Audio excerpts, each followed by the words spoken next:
Okay, we continue from the previous slide. The temperature behavior of amorphous thermoplastic resin. Okay, polymer that below Tg have the properties such as hard, elastic, brittle, glass phase, whereby there is the existence of the disordered amorphous solid where the chain motion is frozen. And above Tg, the polymer properties are soft, elastic, and rubbery, whereby the molecules start wiggling around above glass transition temperature. And the more immobile the chain, the higher the value of Tg. T is the decomposition temperature, and the value of Tg depends on the mobility of the polymer chain, and for more synthetic polymer, it lies between 170 Kelvin to 500 Kelvin. And the transition from the glass to rubber-like state in an amorph is an important feature of polymer behavior. And it will make the dramatic changes in the physical properties such as hardness and elasticity. So some polymer are used below their Tg, which is in the glassy state, like polystyrene, polymethylmethacrylate, and so on, which are hard and brittle. Their Tg are basically higher than room temperature. And some polymer that are used above their Tg, which is in rubbery state. For example, rubber elastomers like polyisoprene, polyisobutylene, and the properties are soft and flexible in nature, and their Tgs are less than room temperature. So the application that we use to determine the Tg include used for the quality control and the research and development. Also, it is an important tool we use to modify the physical properties of polymer molecule.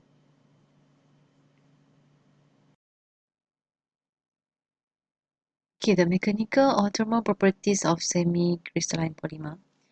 Semi-crystalline thermoplastic resin consists of statistical oriented macromolecule chain as amorphous phase with embedded crystalline phase built by near order forces. So such resin are usually opaque and tough elastic. Typical semi-crystalline thermoplastic resin are polyamide, PP, and POM. A schematic diagram showing the variation of the specific volume with temperature for an amorphous and a semi-crystalline polymer. And this one is the glass state, the center is the rubber state, and the last one is the liquid state. And as a semi-crystalline polymer is cooled from its liquid state through the melting temperature, we can observe that the specific volume drop abruptly, reflecting the closer and the regular packing of molecule into crystalline structure. If the polymer is amorphous, such as illustrated in the blue line here,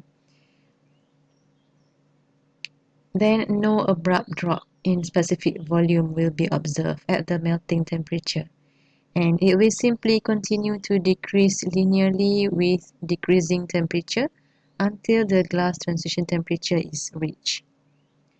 Both amorphous and semi-crystalline polymer are mechanically rubbery at temperature between the melting and glass transition temperature.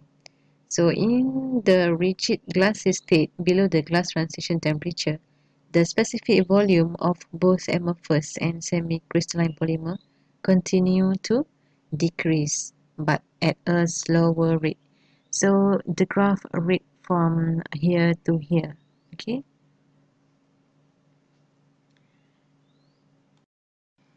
Table show the example of semi-crystalline thermoplastic resin with typical material properties such as temperature, crystallization grade, specific weight, and tensile strength.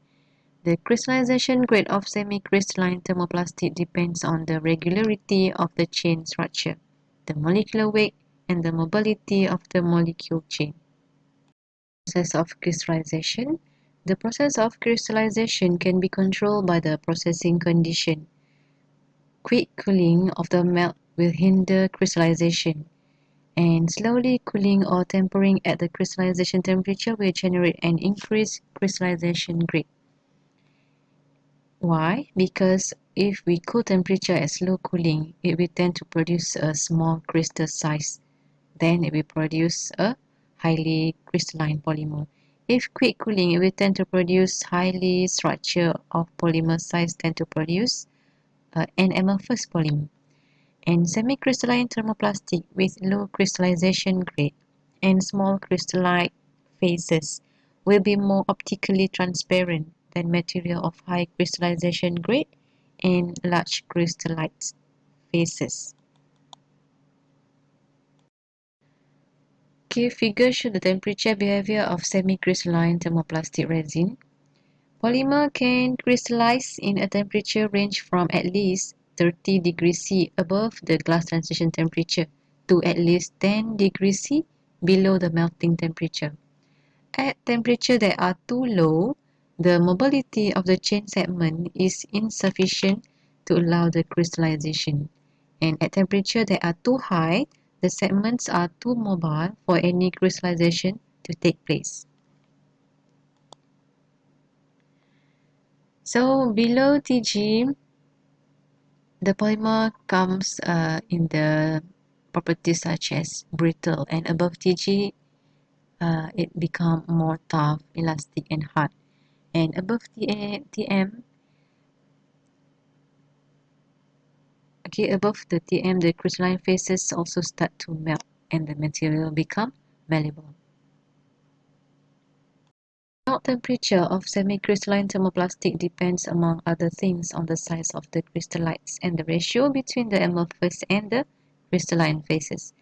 Larger size and higher proportion of crystallites will increase the melt temperature, depend on rate of the cooling. So rapid cooling, it leads to the formation of many crystallization nuclei and thus also to a large number of small crystals. Small crystals have a large surface to volume ratio and thus have a relatively large surface energy. As a result, small crystals are energetically disadvantaged in comparison to large crystals. So this leads to their melting at comparatively low temperature. Rapid cooling thus leads to the melting temperature being reduced by up to 30 degrees C.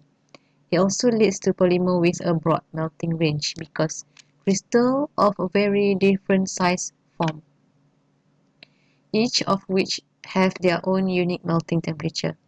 So if the rate of cooling is slower, this effect is less developed and the melting range is narrow and more easily defined. So very rapid cooling will not give the polymer enough time to form a highly crystalline material. Indeed, by cooling a polymer extremely rapidly, it is even possible to quench the polymer that would normally crystallize into a completely amorphous polymer.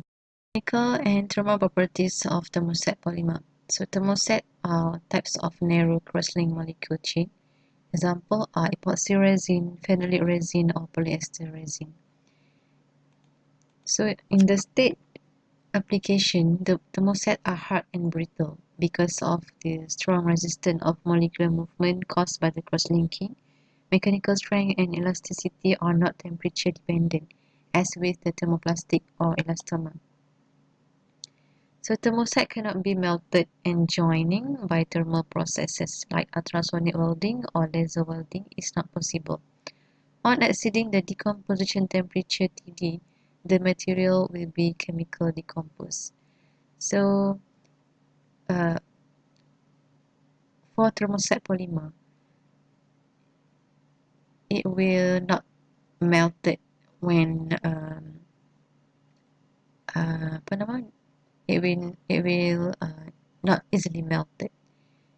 So it just show the decomposition temperature, which is Td.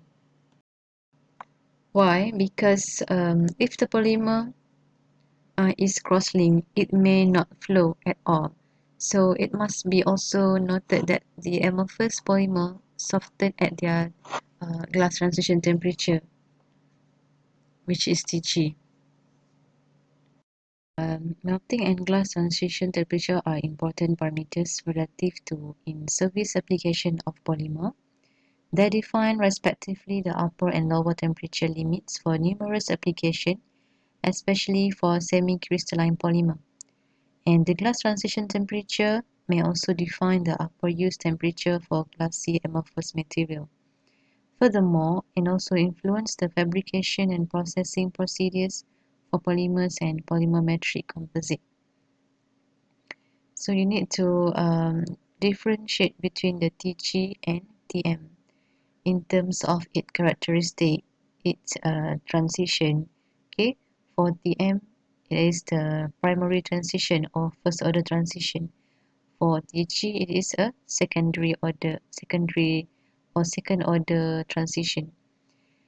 And you should know the changes of each in TG and TM, whereby for TG it involves a change of phase from solid to state to rubber state, from a solid state to rubber state. For TM it changed from solid to liquid. And what happened below TG and after above TG, below TM, above TM.